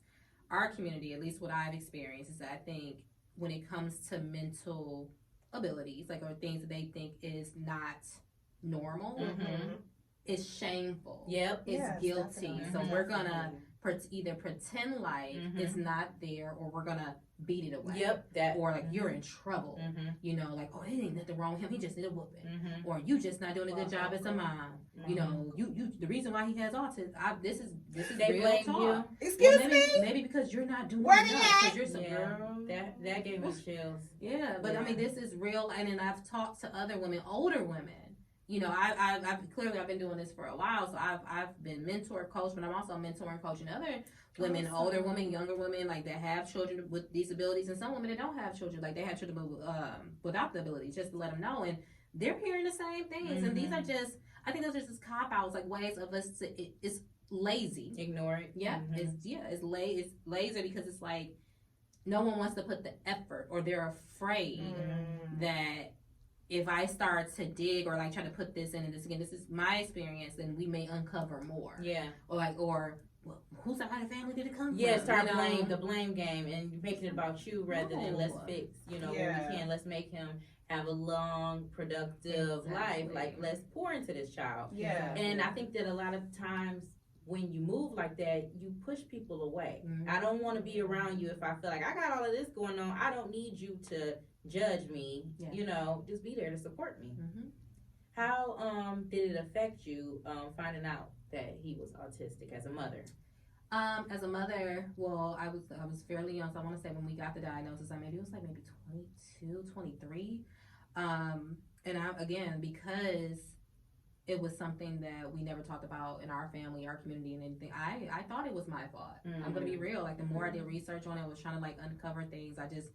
I was really confused, but I did not want to stay there. Yeah. Because I recognized that I didn't have time. That's strength. Like, I didn't have time to, you know, wallow in this, and like, but he still has these things I still have to raise. I have to raise a child. So, girl, you got me teary-eyed. That's what I'm saying. I'm literally trying to hold them back. Because a lot of people will make it, you know, about them, but instead, the first thing that came to mind was, I have to be here for my child. You know, so that says a lot about you. Thank you. And it was hard because I've lost people over the years because of it. Like people that at the time, again, I recognize like everything is seasons, reasons. So I'm looking back at those situations. Seasons, reasons, lifetime. Get out of my way. I got other stuff to do. So it's like, it's not that, you know, they were malicious. It was just our season had expired because now I needed to start finding a community of people like me to help me to continue to elevate, not only as a mother, but as a person. And like, these people just weren't there. You know what I mean? And they didn't get it, and that's okay. You know, and I know that now that I've gotten a little seasoned myself. Okay. But yeah, it happened. That's awesome. Okay, so does your son over time? Did you think that he communicates better with direct communication or subtle communication? Both, really? Yes. Darrell, it's been coaching. It's, to be honest with you, sometimes I can just say, Darrell, go do this, this, and this, and he'll go do it. But the thing about it is, like, I have to recognize he's still a child. Like, kids, you have these disabilities. You guys sometimes gotta repeat yourself like 6, 7 times. Like, didn't I tell you? Like, so I have to sometimes, and like, before I can even do it, like, he'll give me like this sly smile, like, all right, you know, and he'll go do it. But like, it's definitely been coaching and like services over the years that has gotten me there. Because in the beginning, it was kind of difficult, you know, like, I didn't know if I had to learn. Thankfully, I didn't have to learn how to do sign language, but what I did, I started off with short prompts. So by short prompts, like if he's hungry, I say food, you know, like things like that, and then he'll say the food that he wants. Wow. So, and we worked with pictures and like devices. So it's been a slew of things that we leveraged over the years. I can't tell you like what worked the best because honestly, I experiment with everything. But that's awesome to even say that, because I think there's a lot of mothers out there that don't understand and they want to know like what is some tips and tricks. Oh yeah, that was one of my questions. So ABA therapy, that's Applied Behavioral. Oh goodness, let me not mess that up. But ABA, if you are in Wayne County, I was the few places that I've leveraged over the years is the Children's Center of Detroit, that's downtown on Woodward and West Alexandria, and they have great programs there, social work services, and all types of things that help tie threads and just come up with the right program for you and your child, not from an autism perspective, like you and your child. Meaning that even if you need resources outside of just for your child, they'll like work and create a package for you. So that's I always like to share that. And then also the MORC services of Wayne County, I think they also support Macomb as well. And they also provide the same type of services. So APA it's like a play therapy for younger children, where they bring in like blocks and a slew of different techniques to like just keep the child engaged, but teach them. And what I like about this is that with this particular therapy, it's something that, you know, we do like quarters at a time. So we will literally be doing the same type of activity. And I know this may seem like we're done, like, oh my God, that would drive me crazy. But even myself, like, I need a routine. You know, I need repetition and things like that. So it was literally this person. I had a few texts over the years, but like sometimes I would have them 5 days a week. Sometimes I'll have 3 days a week. But we had a set program. That's what I used to call it. And depending on the area that I felt as though we needed the most support in, we had a whole plan around that. And when I say plan, it was coming like from communication to eating to cleaning up your room, like things like that. And I know that sounds like, oh wow, like that's just like so granular, but that makes a huge difference because like the structure helps their day. And they in my mind, like, because they're so special, they see the world differently, and they be in their own world sometime, and their own world is just as special, right? But sometimes I need to pull him back, like, you know, make it more practical, like, hey, when you're in a space, when you're around other people, like, this is how, just from being appropriate, maybe let's conduct ourselves this way. We can still laugh and play and things like that, but you know, when you're at the table, use a fork, son. You know, no, girl. One time, this boy picked up somebody's steak off the plate. I was like, that's fine. I'm glad that you're okay with that. Like, that steak was looking too good. Give me some. I'm glad he don't give it to me. You ain't take a piece of that steak, darling. Right, so what we thinking? You told me to do that, darling. You told us it was looking good. We heard you. I will not. No, she didn't say it wasn't looking good. She said it was good. Let me make sure this ain't for you. But yes, no, it's some great services, and then I mean I can send some things over to you too. Yes, please do. That sounds amazing. For you, had any more questions for her? She jumped in. I mean, no, apologize. We love that. Listen, look, we love when our guests just go. Yes, because we be like, we love it, and it's so informational. We have so much information, so and you just don't understand. Like, it's a ton of people that I know that this interview is going to really, really help. Like, I hope I do. I hope they do. Just being transparent. I mean, a lot of times I know that some people might feel like they're alone, you know. And then just coming from, if you don't have the support where people understand That's you, true. you probably like shy away, more so than, reaching out. You don't know who to reach out to. So hearing that somebody else is here to guide you, and I know that it's very helpful. Yes. And we had a topic, but we're doing so No, many scenarios, this is the topic. Okay. I'm done with Friend it. told us. So, right, friend. That's what we call it. So, I want to know, in regards to, just being a single mom, of two beautiful boys, how is the dating life? Because I like to team. That's my part. I'm a team one. I'm a team one. You got to Friend be over there trying to get all the information. I'll be trying to get the tea. So, Girl, so right now it's nice. okay. It's nice now. Yes. And I say that because I've had lessons learned, and I'm so grateful. Tell us one. Oh. Just, one. Ooh, What's one geez. good One good one. One good lesson learned. Yes. So, very, very charismatic. Like, he's like, if you know how us girls be right now, like, well, what I want to mean. I want to be tall. I want that beard. I want, like, oh, this girl smelling good. All this other stuff. And he literally, with hindsight, looking back, and then I burnt that journal. But hindsight, Oh my God, that says a lot. Burn it. Hello. Okay. He literally was everything that I thought I thought I wanted. So the things that you wrote down, those are the things that you thought you wanted, Yes. and he marked off everything. Because we had a talk, Damn we had near. a topic We about did. that last Damn near. season. So he was. So what happened? So what happened was, he was literally everything that I thought I wanted. Okay. And I recognized that what I wanted wasn't what I needed. Ooh. Does that make sense? So Oh, that's why she Listen, learned it. come on. That was good. Um, She and learned it. then, Come yeah, on. not Give it only to that, us. that's what I thought I needed, but now that the space that I'm in now, if the foundation of what I'm looking for in the man is not Oh, tied yeah. in with him, Mhm. then it's always It's a going to be. no-go. I know, I'm about to get You, her it's the always going to be like Mhm. that. So then that was the lesson, because I was trying to figure out, like, what? I am a good person. Mhm. I think I'm trying to, You know. doing it. You ain't right. You doing it. Like, I'm a good person. I take care of my kids. I'm like, Mhm. why am I was really starting to like think it was me. Mm-hmm. But it's like, well, yeah, it was you in a way, because one, you chose this, Darlene, It's growth, baby. what I This love is when you good. said This is good you chose. Oh, yes. And I'm not blaming nobody else. when I say that to someone, it's like, oh no, it ain't my fault. You have to look inward as to why things are not occurring the way you want them to, or where you need them to. Let me find out y'all took me to church. Girl, I mean, Listen. Church right now. I had to take a step back. When she said, I checked out. Listen. Yes. That's real. Yes. So what was the one thing that you was like, outside of, obviously the relationship with Christ, like that you was like, no, this is not it, because everything else seemed great.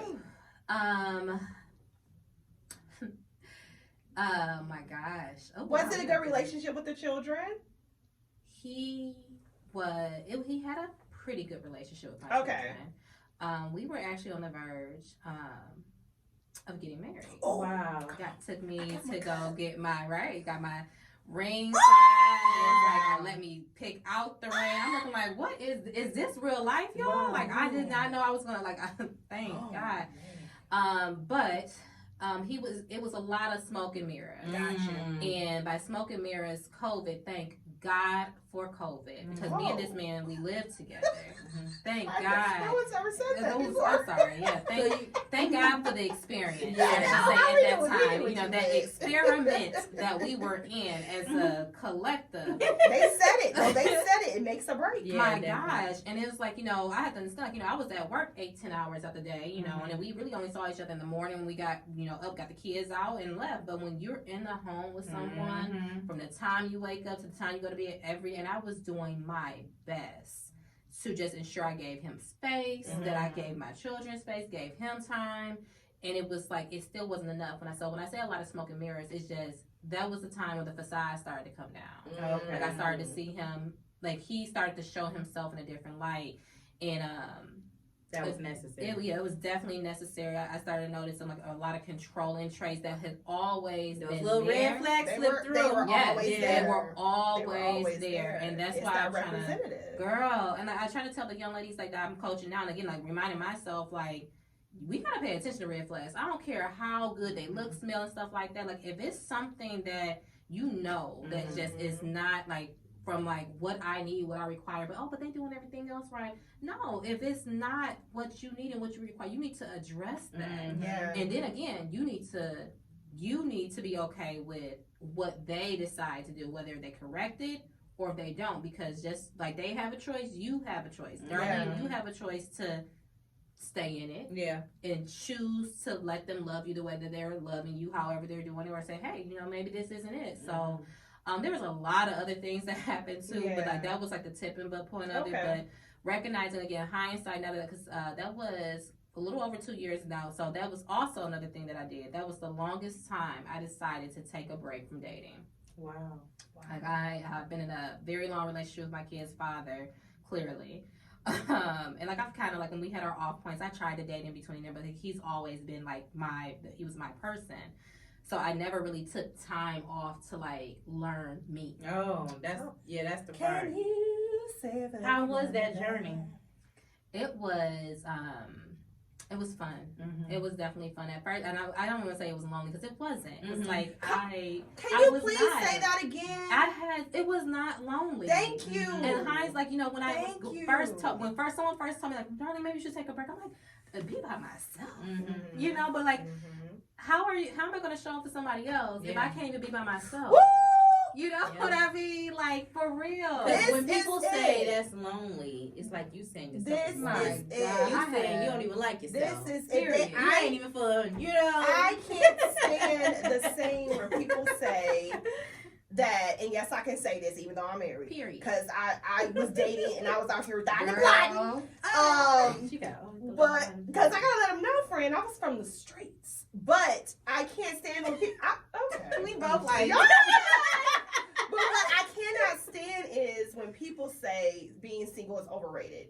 I hate it. It annoys me, and they'll be like, "Oh, you can't say that," because no, I don't care. I was single for long periods of time, and getting to know yourself, having those moments. Beautiful journey.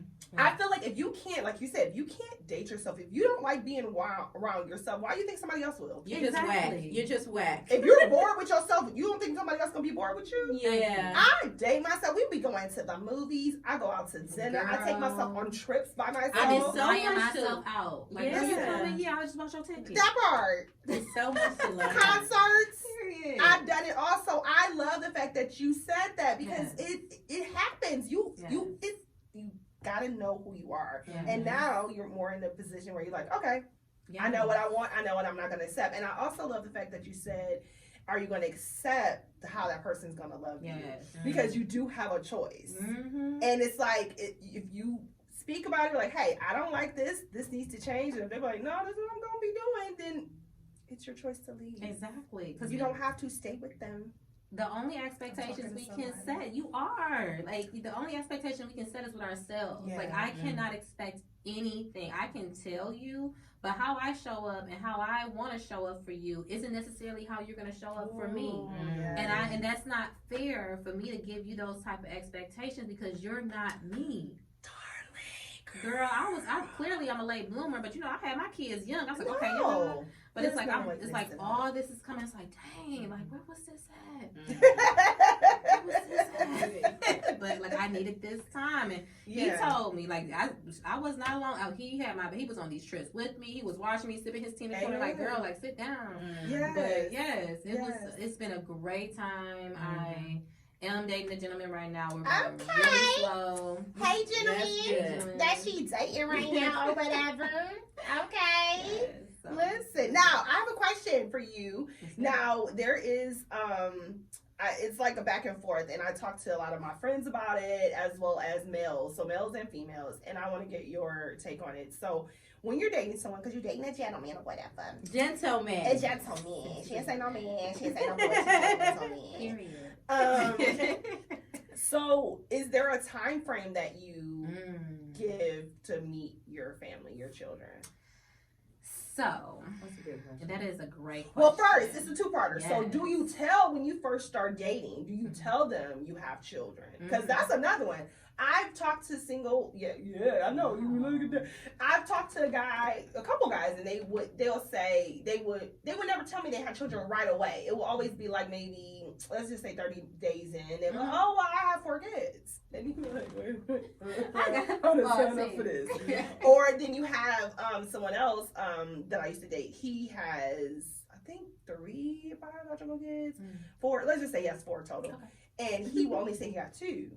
And why would he lie? And he Not said, sir. so he said, because he was like, I don't feel like I should give that much information about myself immediately. He lied. And then he also says, after he tells you how many kids he has, he waits an actual year before you can meet his kids. Oh, wow. Okay, I understand that, but you could tell them. You could recognize them. Acknowledge that you got a family, sir. Like. So one, it depends on what we're talking about doing it. Because like dating, ooh, like okay, come on, be real with it's one it. thing. Like, are you my sneaky link? Come Are you just my friend that I go have something Be to clear. eat with? Because like, I mean, we ain't gotta talk about nothing. That part, You know, but you know, so we talk. But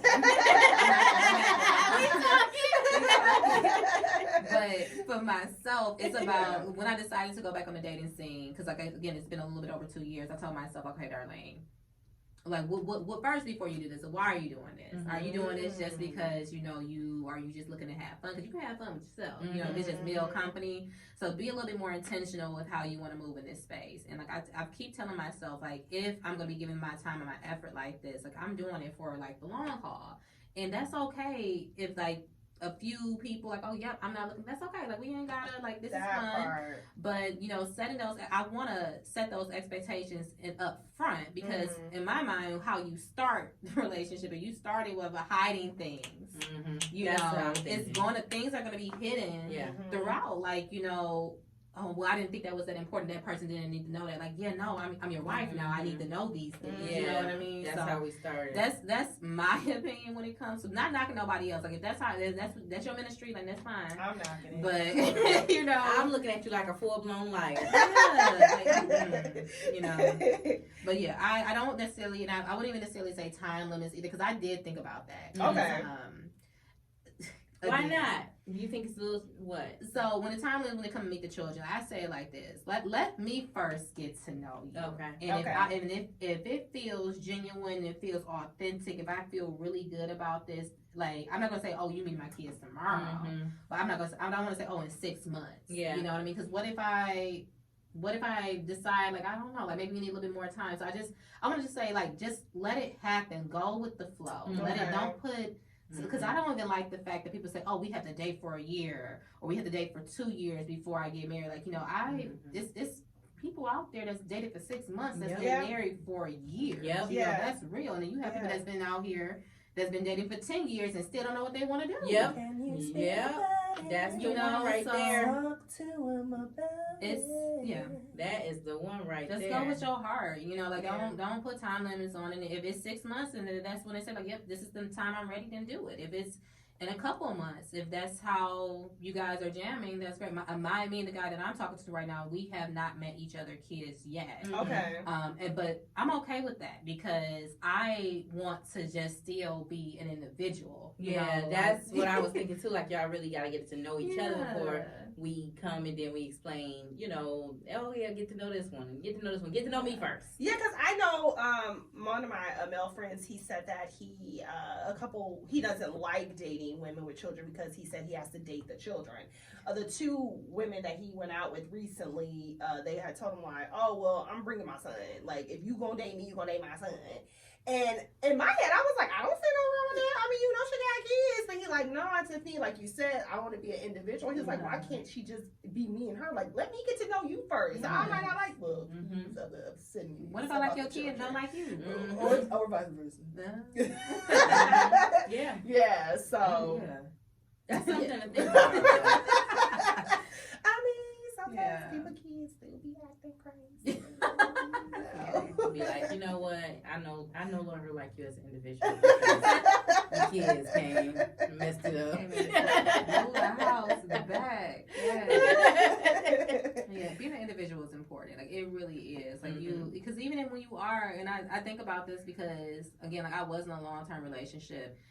I wish we would have took more time out to still date each other, even though we had kids. You know what I mean? Like, you know, I wish we would have, like, been more intentional. Like, hey, let's be together today. Yeah, because people don't prioritize that. And especially when you, like, get married and stuff, you become a unit.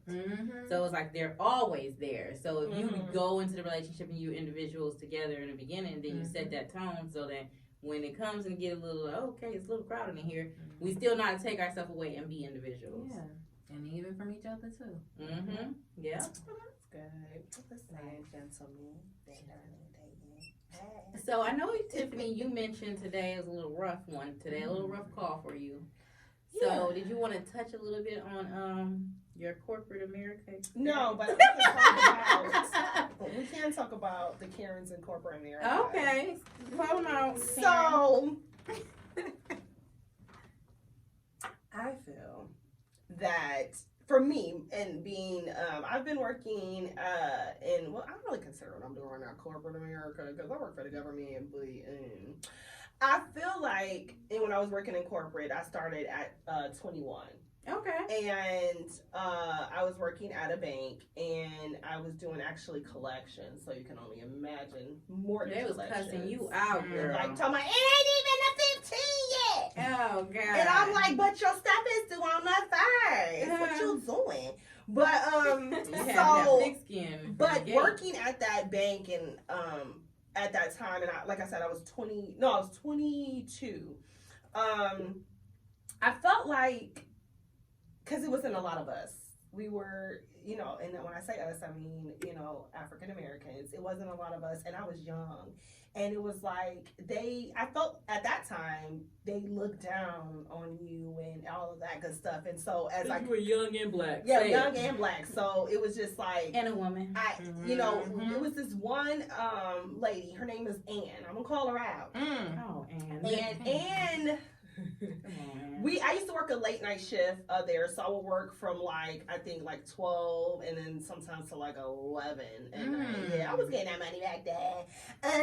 But she would, the way she talked to us, it was like, I'm up here, you're down here. You're gonna do this because I said you're gonna do this. And it's like, you don't have to talk to me like that. Like, so one day we all got on IM, if anyone knows that, instant messenger, and we were talking about her, and we didn't not know on that. the company. We didn't know. That. We were young. That was my first job, first corporate job, and so we didn't know that she can look and see. I don't and she was crying at her desk. Oh, and yeah. Damn, and but I feel like it got her together because she stopped acting like that.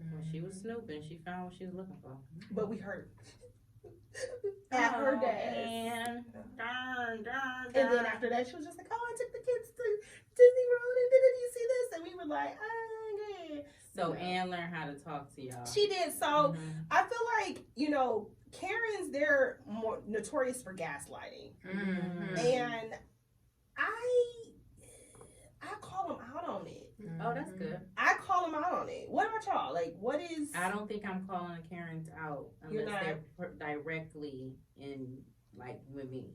So just going to, I know this morning you saw Karen responding. Yes, so I can talk about that. Yeah. It was real brief, but it was still like so recognizable. So I went to the eye doctor, by the way. I need glasses. But anyway, it literally, they opened at 9:00. This is the beginning of their shift. And so the girls were getting together, you know, I went to SBS, and so they were getting their stuff together. And so one of the black girls walked to the front to a desk. Now, this white woman, she was helping a customer, literally just helping a customer. So she's helping her with her, I'm sorry, spit. She's helping her with her glasses, but she's looking, she's like, you gotta log me out. You gotta log me out. You gotta log me out. So I'm sitting, waiting to get started. That was a Karen spiral. And I'm looking like, it was what is wrong? So I have to text friend. That's a friend. I gotta tell you about this. So the girl goes, okay. And she's just like, yeah, is there anywhere else to sit in front? Because I was here. And yeah, is there anywhere to sit? So another young lady came and she was like, yeah, it's 2 other desks there you can sit. She's like, oh, okay. She was trying. While she's helping someone. You're so irritated. So I told a friend, I was like, I think the issue was they work on commission. So the front seat, you know, the person sees you when they first come in, because another gentleman came in there, and while I was looking at glasses, and they all swarmed and tried to help him. So I was like, I think that was her issue. But at the same time, all you had to say is help. First of all, help the customer, because that's rude. And then like, hey, I'm sitting here, my stuff is here. Can I get this seat? Can you, you know? Well, she ain't Karen. She don't gotta help that customer. They're not gonna check her. Her tone was just getting a little high, but it wasn't rude or it wasn't ghetto because she's not black. So if the other girl would have responded to the Karen like, okay, then it was like, you know, we need to have a meeting in the back about customers were there, they were present. But her, I'm sure nobody said nothing to her. But how is it working? Do you work with any Karens, Darlene? Or have you worked for any Karens in the past, and how did you handle them? So yes, and yes, of course. Karens have been around since even before corporate, and in hindsight, looking back at it, it's just like, whoa, like y'all have always like been in my sphere. So one, I think I was so naive to the point, like I just killed them with kindness to the point where it's just like, oh wow, like I am not impacting her because I was again so naive to it. But then when I woke up, that's a horrible place to be. Conscious in a conscious black woman in corporate America. Like that's like a place that is like, ugh. Because I was building that Underground Railroad. Yeah. And Freya was over here laughing at me. She said, when I woke up. Now that's a whole different thing. I'm still refining my tactics. Okay. Because I'm gonna be honest with y'all, like I've gotten to the place with how I am. It's just I don't tolerate it. Like when I feel it's happening, I'm like, wait, what's going on? You know, and I'll call it out. And when I call it out, it starts to make people uncomfortable. But it's like I need to know, like, okay, what's your approach here? Like, why are you talking to me like that? Or like, not only why are you talking to me like that, if they're coming at me with something not factual, okay, if you don't have facts or data or anything like to keep this conversation going, I don't have time for it. Yeah, because again, this is corporate, and that's how we should be operating. You know, what's the purpose? What is the desired outcome of this meeting? And if I don't have it, I don't want to talk to you. So that's some of how I've been kind of handling it as of late. But I don't tolerate it, and I don't even like to even pretend, because there's a lot of women, some very successful women that has been in this organization, just in general, that has like coached me and mentored me over the years, and I feel like we have just been taught to like continue to kill them with kindness and smile about it. But it's like I want to be. And I just want to be the person to say, hey, no, I will not continue this conversation. And if you don't like it, go talk to someone else about it. And make sure we bring facts. So that's where I'm at with it. I think, like, I've always been conscious of what's going on. I'm just at the point where I don't care to smile through it. If that makes sense. So it's like a lot of times it's like, you know, well, we can't figure her out. And that's my intent. Like, you know, it's like, I'm not here to make you feel comfortable. And I saw that it says some black women experience different microaggressions. We often have to wear an imaginary cloak that makes them feel like we are all being our whole self at work, when we really don't. They're their whole self at work. Yeah, and we're not. Like, what do you mean? Explain. You got that imaginary cloak. Yeah, so we're supposed to be like. She's literally like who Angel is outside of work. Like when people, if people, because I'm gonna say have the pleasure of knowing who she is outside of work, but outside of the workplace, she is not the same person at work. At work, she's hi, yep, and it's not a fake. It's no, I'm just giving you bare minimum. Yeah, because you're not going to try to enter in at all. Because they try to prick and pry. Friend, I'll be like, friend, you going to the Christmas party? Friend, no. And I dipped and dabbled. In there, and I'm good for it if I'm having a good time, but I'm not forcing myself in situations. That's where I'm at. I'm like, I'm not forcing, so I'm not. Yeah. It's a and they're telling me, you know, I'm direct, and I'm now I think I'm abrupt, but I just want to get to where we're going. Where are we going with this? You know, I don't want to talk to Cindy, and I don't want Cindy to get a high strung tone in the email. Cindy, she got to be Cindy, okay? Cindy sends an email and she's checking me in a way, but then if I respond, I'm aggressive, you know? So to take myself out of that. Oh, listen. So, yep, I hear everything everybody's saying, but this I do want to say this too. Okay. Is that we have to sometimes coach people of how to treat you, how to treat us. Yep. I know we shouldn't have to do, but we even with our children, you know, sometimes we got to. So if you, especially when it comes to work, because it's a very thin line, and this is something I've been working on too. Like, okay, again, what is the desired outcome of this relationship? Are we on the same team? Do I have to constantly be in interactions with you? So let me just pull you aside, but also be very strategic about it. I'll set a meeting on the calendar. You know, I'll make sure I write notes, like maybe send you like a quick recap afterwards. So yeah, we talked about this, and then, you know, just continue like to have my documentation. But just like, let's just have real talk. Like, you want to go for a walk? I think that's good with some people, but then I think it's some people that will act like they don't want to care. They want to care, and it's really that meeting will give them insight on how to handle you next. So it's like I have to be observant on exactly who I want to sit down and let them know, hey, this is where I'm coming from. Because then you can switch over and somebody else is like, I don't like the way she took control of that meeting. You know? Or they do know how to treat you. They just how dare you say that's the thing that because I feel like, and we've talked about this, I really feel like my discernment is pretty good. So I feel like people be playing a game. Some Karens play a game, and I play it too. I think I met a lot of amazing people in the corporate setting, so I don't take anything from that at all. You know? Not at all. Even me growing in the company has taught me a lot. I'm very grateful for that. I just think that it's some things that have to be fixed. Like, if you really want us to be in this quote unquote work culture, then you have to make it so everybody can understand it. Because us as Black people, we weren't taught work politics. We didn't go to school and be like, you know, this is exactly what you have to do. But it's like you're thrown in there and you're like, oh, that's wrong. You couldn't get fired. You know, like that's how we're taught. And Amanda Seals has said something like, we have a lot of ground to cover because we're being placed somewhere in a world where they didn't want us to read. So how dare us as Black women know all of this? So it's like we're still climbing to show that, you know, like, look, I noticed they don't want you to have that. So they're going to dismiss it a little bit, you know? That kind of hurt my heart when you said that. Well, you know, it's reality. Like, it's a lot of those things that be in my head, you know, but I don't say them a lot of times out loud. Yeah, it's reality. Like, you know, we can play naive and do that dance for a long time. Or we can just be like, okay, this is what it is. You know, I've told you this plenty of times. It's like, we happy. Oh, yes, thank you for this rain. Thank you. I say, man, you get ready to be a slave. And what you said, you know, well, but I said, you need to be mindful of with this comes more work. Like, you gotta, it's the game. I hate to say it, but it's the game. You know, as long as I know what the game is, I'm good. I'm just. I found this little thing about, you know, working with Karens in corporate America. And this lady said, on my worst days of withstanding the abuse from workplace Karens, I often find myself reading this quote from James Baldwin. I hope it helps you.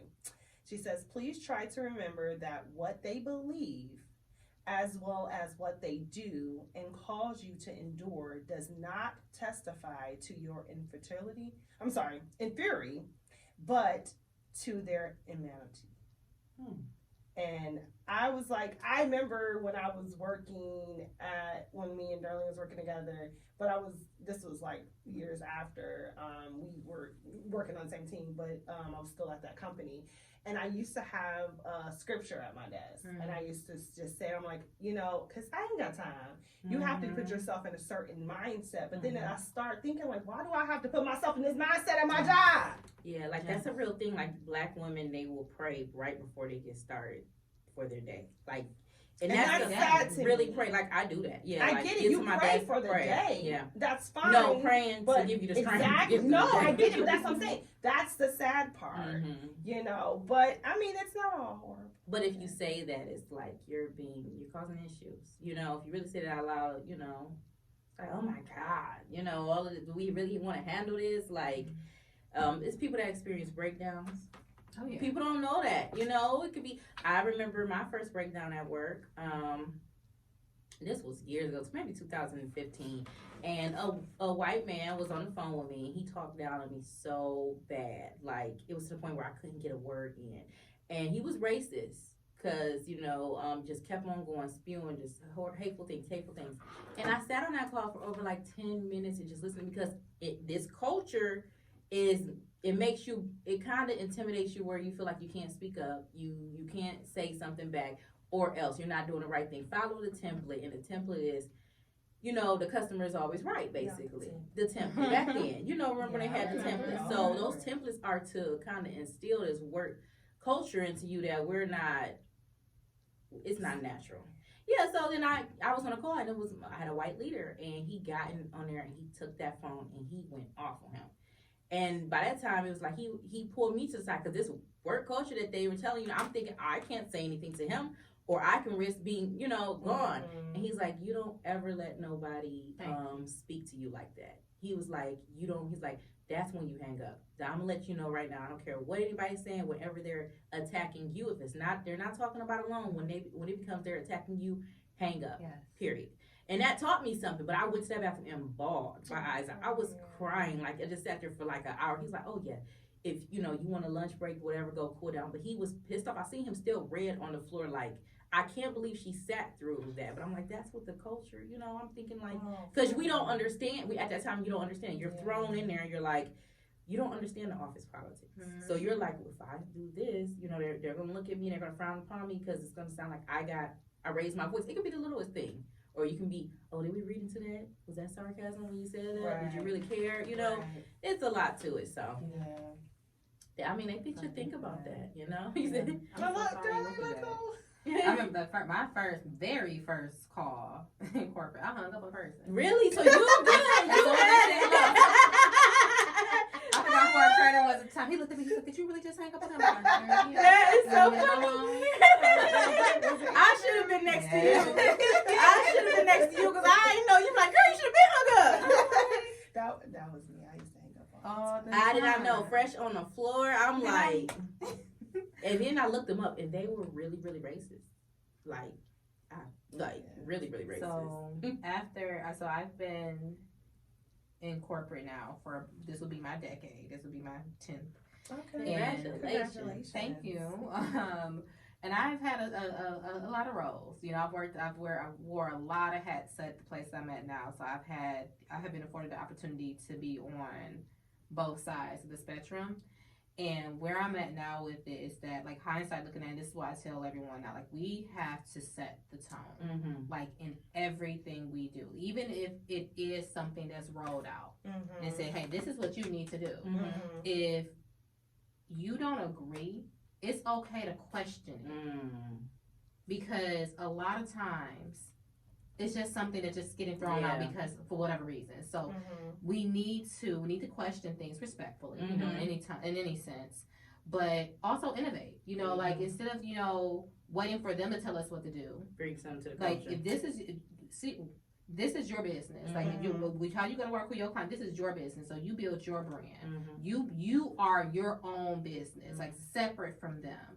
And you innovate, you create, you come up with the system, how to get things done. And that's how we, as Black women, as individuals, will start to continue to exceed and lead them. Like eventually, we'll be leading them and coaching them and creating the strategies and things around it. So that's what I have to do. Because when you say we have to pray, I get up literally at 4:00 in the morning now. Well, because this is just my life. So I get up at 4, and that's how I set the tone for my day. Like, I expect good things to happen. Like, I literally say this to myself. Shout out to Lenasia, because she tells me this all the time. So say this to yourself.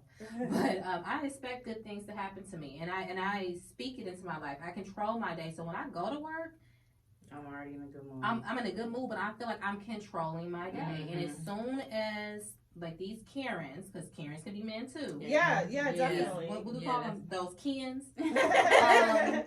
Like, hey, were you Before you want my schedule will be. Girl, I wish I would have brought my planner because y'all would have thought like, well, were we supposed to talk to? Okay, well, how about this, Ken? I hear you. Put some time on my calendar. Make sure you have the agenda. You know, that's how we get them. Mm-hmm. And yeah, I could go on. Sets the tone. That's some good information right there. I like that. Yeah, you taking control of your day. That's like everything. I love that tip. Yes, You I do. listen. You want so much, a Listen. wealth of knowledge You here. listen. So, guys, This should be like another we segment. need another session. We do. Can you come back? Yeah, Okay. Yes, please. 'Cause I feel like we still got more ground to cover. Yes, but like I said, you are one of the strongest individuals. You I are know. a gem. I have never encountered anyone like you in my life. You are a trailblazer through that corporate world, honey. Throw them flowers. She running her. Look, cause listen, we want to start giving people flowers. Throw them flowers. Okay, run your own business. I'm just absolutely happy for you. Mm-hmm. And tell the boys I said, You my biggest fan. I listen, love it. I'm like, I always like my baby's phone. I love the Thank kids. you. I love the kids. But thank you for sharing all of the information, Get ready, sing. We gotta sing real quick. Oh, yes. You have to get ready to sing. So, yeah, you do sing. Everyone does. Everyone that is. So, the lyrics are Touched by an Angel. The melody is okay?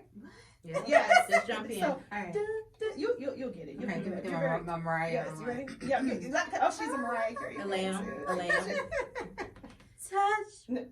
Wasn't ready because I didn't count it down. Excuse me, sir. Ready? 1 and 2 and touched by an angel. I hear you. I hear you. What you got? It's very quick, guys. Operate in your star power. Take that. Do what you want with it. Operate in your star power. That's it. All right. Well, thank you again to our guest, Darlene. Yes, Perkins. Darlene, this was amazing. I love this one. Listen, This she is got like the a real good 20% one. off. You know what I'm saying? So Yes. let them know. And You're we're gonna gonna be put. tired of me.